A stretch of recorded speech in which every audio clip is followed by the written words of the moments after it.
we'll get started if everyone wants to come around and join us. That's someone's chairs, guys. Get up. Well, on behalf of the City of New Fulton, I wish to welcome you all and thank you all for coming to this amazing event honoring a man, Stan Holmaas.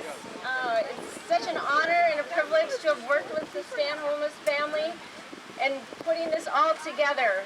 Them and the donors that have donated to this project, it's been an amazing several years of getting this done.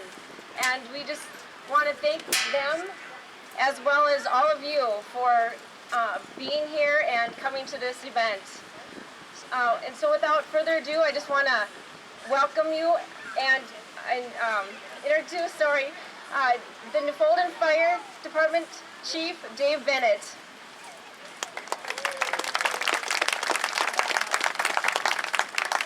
She made me come up here. So, anyway, I moved to New Fulton in 1988, and I had the privilege of buying my first groceries when I moved here at Stan's store. And that's how I got to meet Stan and Ruby. And of course, Stan was on the fire department, and he was right after me to try to join. I wasn't here a week, and he met me and said, "Dave, you got to join the fire department." So this is what it got me to talking to you guys.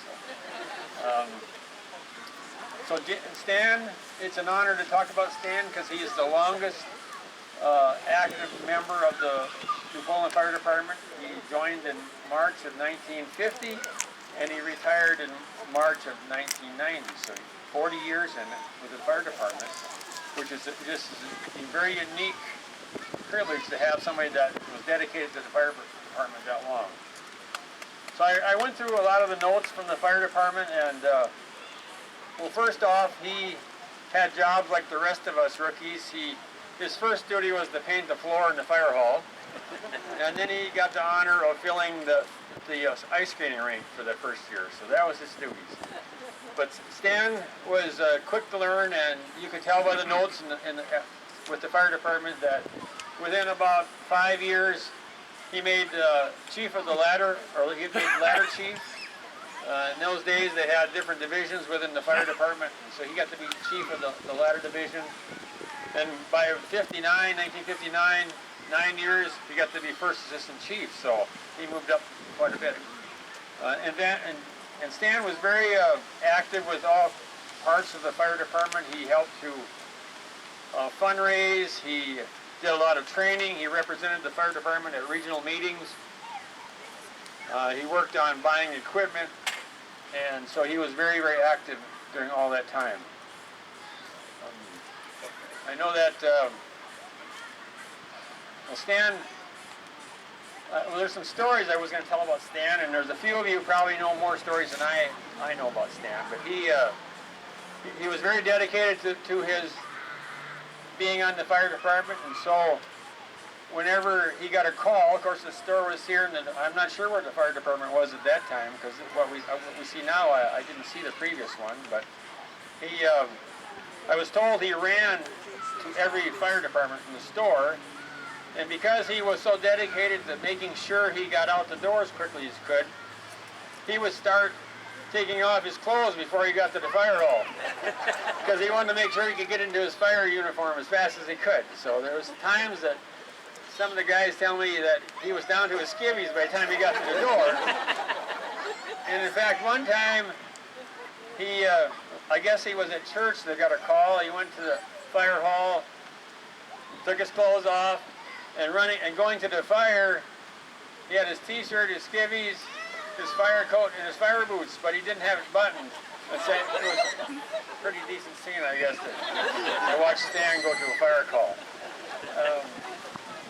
I just want to check some notes here. And so, I have to thank him for his dedication for the fire department, because, he was instrumental in helping to get constructed the new city community center, which houses the fire department. So I had the privilege of being able to utilize his dream and what he built for the fire department and the equipment that we keep there. So it's a really nice, for me, it's a nice remembrance of somebody who did something long ago that's still standing.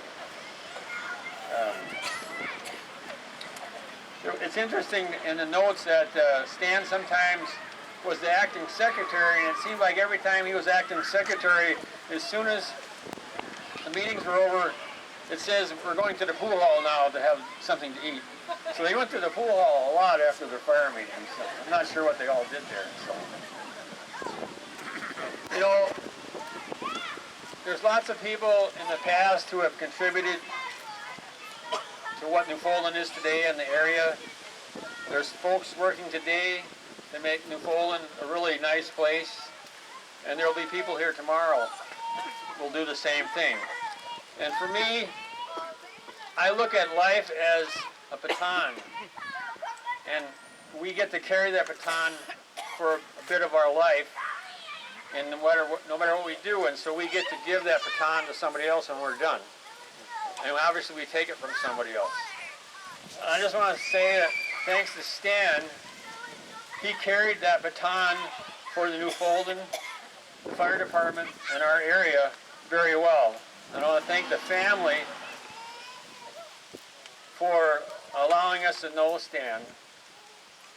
And so I just hope that one day that I can carry the baton as well as Stan did and present it to somebody else one day. So it's a really, I think this park, this park that the family has allowed us to have here will be a great remembrance to how Stan polished that baton and gave it to us in a perfect form. And lastly, it's just amazing that we finally got something on the east side of town. Thank you very much.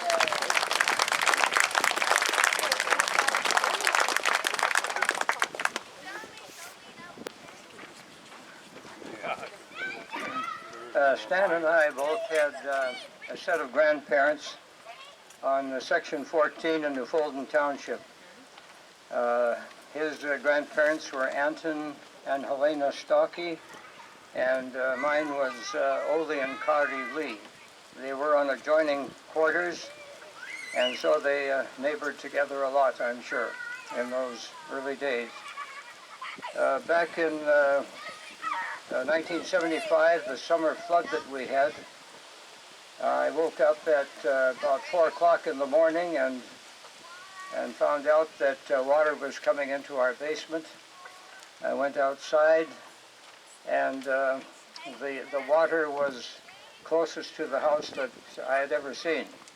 And just about that time, Stan showed up and saw the situation, and he helped to get things organized so that we got the help we could use at that time. Now what is on the board over there about Stan and Ruby is very true. Whoever wrote that did a very good job. At Stan's store, it was not only a place to get grocery order filled, but it was also a time for a conversation. You always got good conversation with Stan. And I think about Corey Mywer. I remember he would come sometimes, and he and Stan would talk about people from the past and life in the past. I also think of Roland Amundsen, seeing him there, having, I think, his favorite beverage, which was a pint carton of chocolate milk, and he and Stan would visit together. So Stan was a good friend of mine. We went out to some events on Sunday evenings in the church, sometimes to a ball game in another town. So I know he would be proud of what's happening today and this part. It's a real tribute to him and also to his faithful wife, Ruby. And when the end of life here came for him, he died with courage and in faith. Thank you.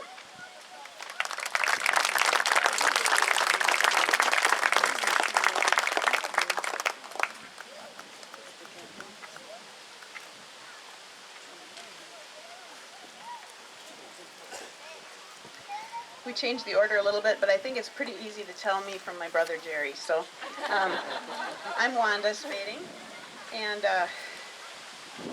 I just thank you. Our family thanks you from the bottom of our hearts that you're here today. I'm completely overwhelmed, really, to see who's here, and the whole day I've run into people that have told me stories about the store, and I see classmates, many of them. I see townspeople. I've talked to 2 people who used to work in the store long ago, and I've just seen so many of you who are important to this town and important to our family. And I just want to thank you so much. And I just need to say right away that we don't take any of this honor for granted or take it lightly. This is a tremendous, tremendous honor to have our dad remembered in this way. And today we're blessed to have all 4 of us Holmaas kids here with our spouses, as well as 9 of the 11 grandkids that Mom and Dad have, and their spouses or fiancés. And we have about, I think, 5 of the great-grandchildren here. So we're missing a few, but it's been wonderful to be together for this beautiful day.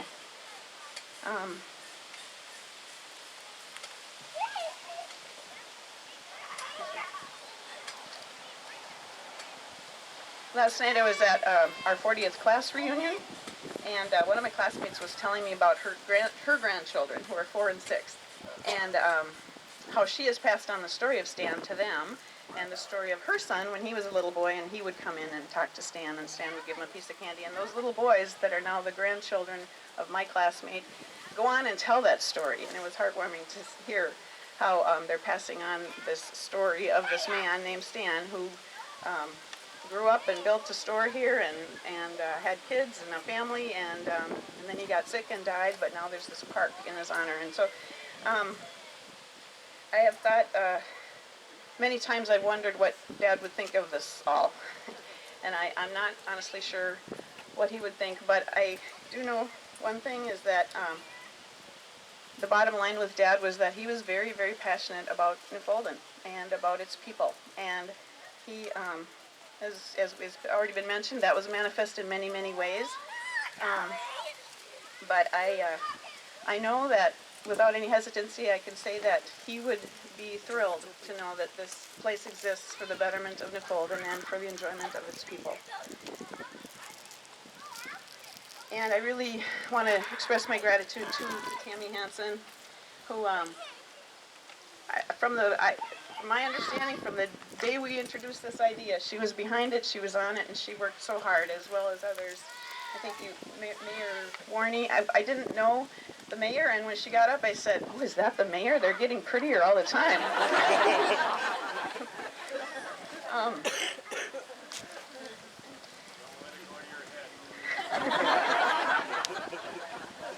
And just thank the donors, of course. And we had this idea, and it's been bubbling, and it's been in the process for for a long time, for years. But now the outcome is far and above anything that we would have ever dreamed.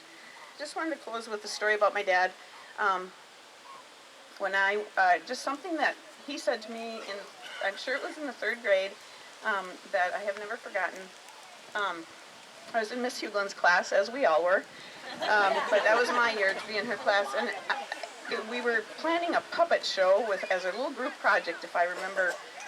That was it, and we had 2 puppets at our house that we were going to use, and whoever was in my group, we had decided this little story we were going to tell with these 2 puppets, and I was so excited to bring them to class. And I think the night before the show was supposed to happen, we couldn't find the puppets, and they were lost. They were always around, but they weren't there. And so my mom looked and looked and looked, and I went to bed and was sure they'd be there in the morning, and she hadn't found them. And I was terribly upset. I mean, I remember crying and I was afraid that all the kids would hate me, and I just was so upset about the whole thing. And Dad brought me into the bathroom because that was the only room that had a lock. And so that was where we had any private discussions, and he just said, "Wanda, you always have to take the good with the bad." And I have never forgotten that. And think about that so many times, how Dad said that often. And he lived that often too. You take the good along with the bad. You take the bad along with the good. And but today we are taking the good. And this is amazing, and this is a good day, and I thank you so much.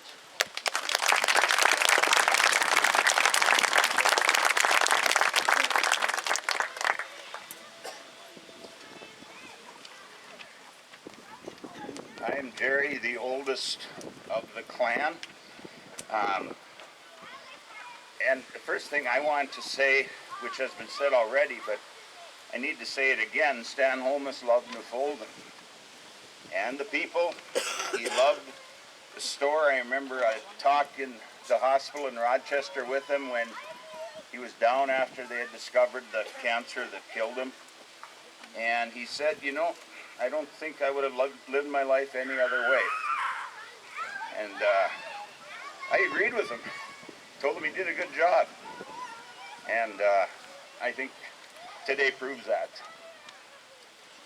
But the thing that I thought of a lot as I was thinking about this day was the fact that there was a Stan Holmaas, but there wouldn't have been if there wasn't a Ruby Holmaas, his wife, my mother, of course.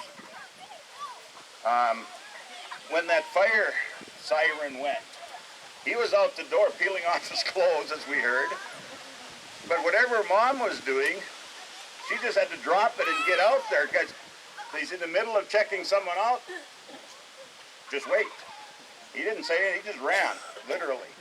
I remember one time when I was old enough to mow the lawn, it was a hot day and I was a mess. Smelled like gas and oil, and we never had real fancy lawnmowers. And the fire siren went off and boom, he's gone. Well, that time I was old enough to sort of work in the store. Mom called out, Jerry, Dad's gone, you got to get out there. And I was just old enough to want to be cool. And so I'm working in the store in some old cutoffs and smelling like gasoline. I think I washed my hands first. And that was who he was. And I was going to try to list everything he was involved in, but I decided we don't want to be here that long. But he really loved Newfoundland. The other thing that I thought about many times is after every election, once I was going to school and an adult, I'd call him a day or two after the election and we'd talk about the results a little. And he'd always tell me, well, Newfoundland voted for Nixon. I don't know if they did or not. But he'd tell me every count, even down to the local county commissioners, the city council.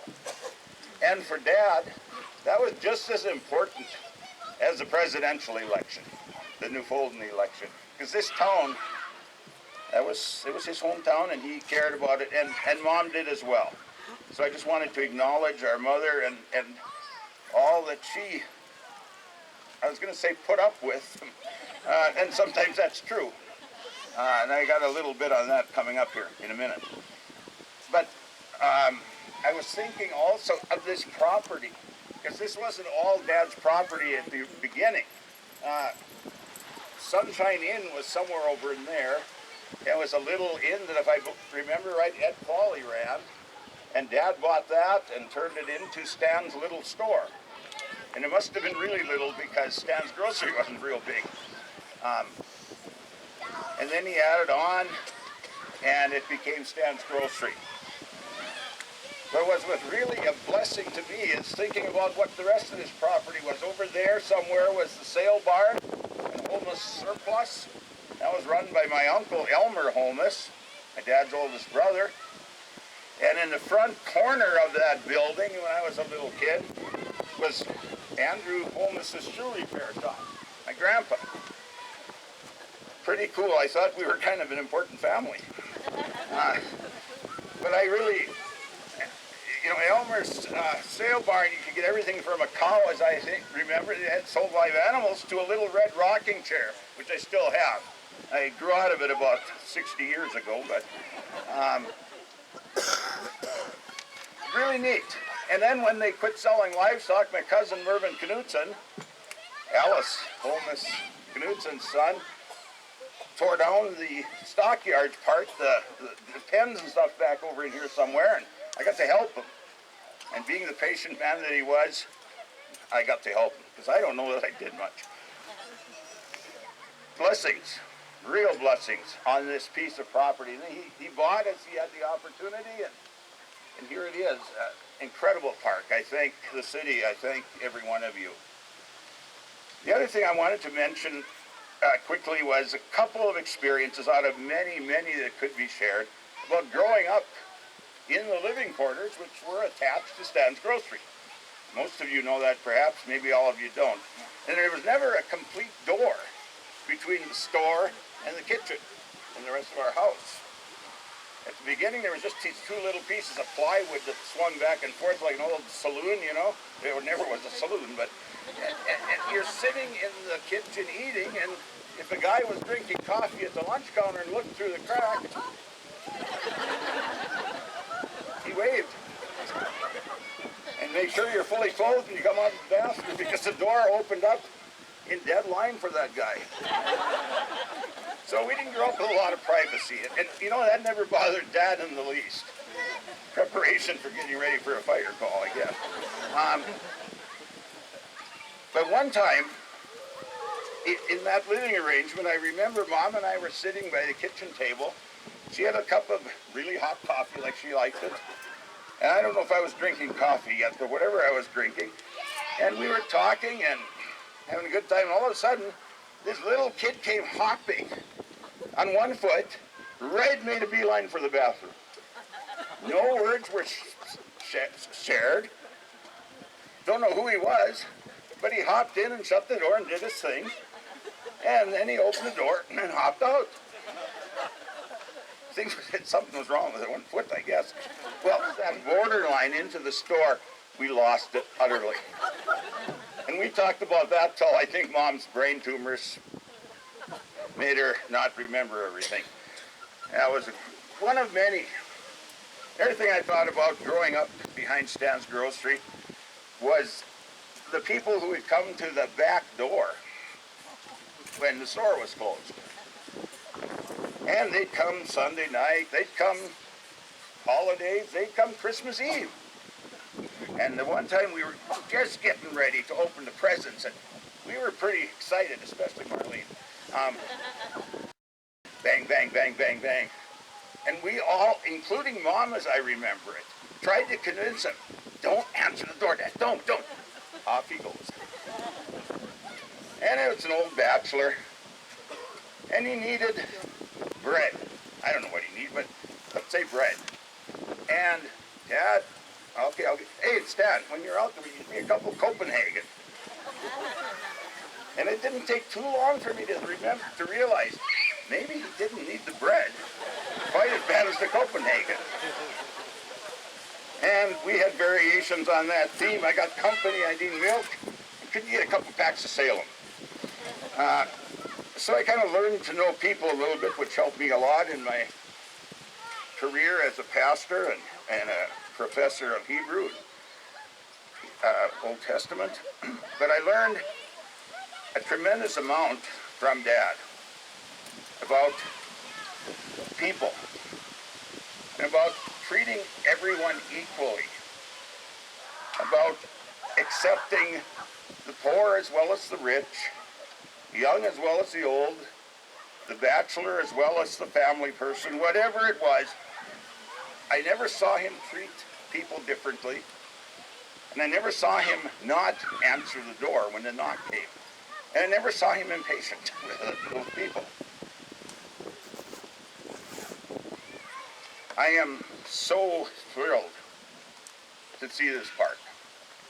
And I'm so thrilled to see the turnout. I was thinking, it's been kind of a long day. How many people are going to hang around? Here you are. Thank you. You made my day.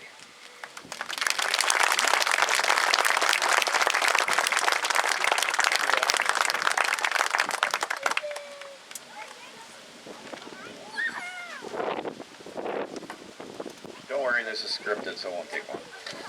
I do have a couple things to say. The hat, if anybody's recognizes this. This is the hat that my dad always wore in the parades in Newfoundland, so I figured I better get it out today, dust it off. I did do a lot of work on the Model T. Made it through the parade, which is good.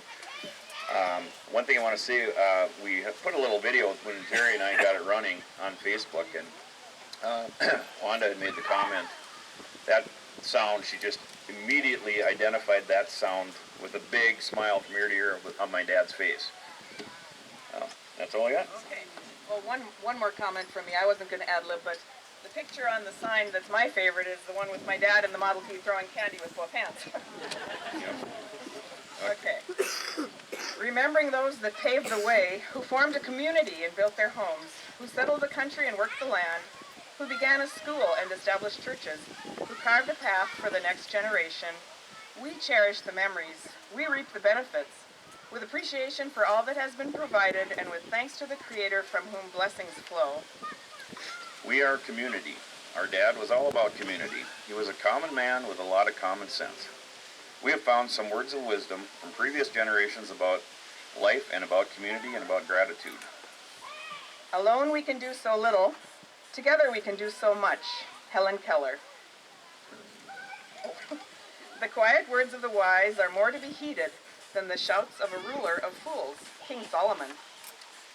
If you can't explain it to a 6-year-old, you don't understand it yourself. Albert Einstein. Even if you're on the right track, you'll get run over if you just sit there. Will Rogers. We can complain because rose bushes have thorns, or rejoice because thorn bushes have roses. Abraham Lincoln. We must find time to stop and thank the people who make a difference in our lives. John F. Kennedy. I perceive that there's nothing better for them than to be joyful and to do good as long as they live. Better is the end of a thing than its beginning. The patient in spirit is better than the proud in spirit. King Solomon. Cultivate the habit of being grateful for every good thing that comes to you and give thanks continuously. And because all things have contributed to your advancement, you should include all things in your gratitude. Ralph Waldo Emerson. And this was a favorite anonymous quote that our dad had posted on the wall in the store. It's difficult to soar with eagles when you work with turkeys. And I'm not sure what he was getting at there because we were the ones that worked most of the time. At any rate, being grateful is a good way to end the day. We're very grateful for all of you that have come and for the city for doing this. As the balloons loft upward, let us set our sights high and be grateful for all that we have. This park is dedicated to the memory of those who paved the way and to the children of many generations for whom this will be their playground. Thank you for sharing this day with our family. While Ruby plays violin music, Tammy and others are already busy handing out balloons.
Maybe you didn't know that last song, but it was Don't Sit Under the Apple Tree. It was a 40s song that our mother used to sing to us.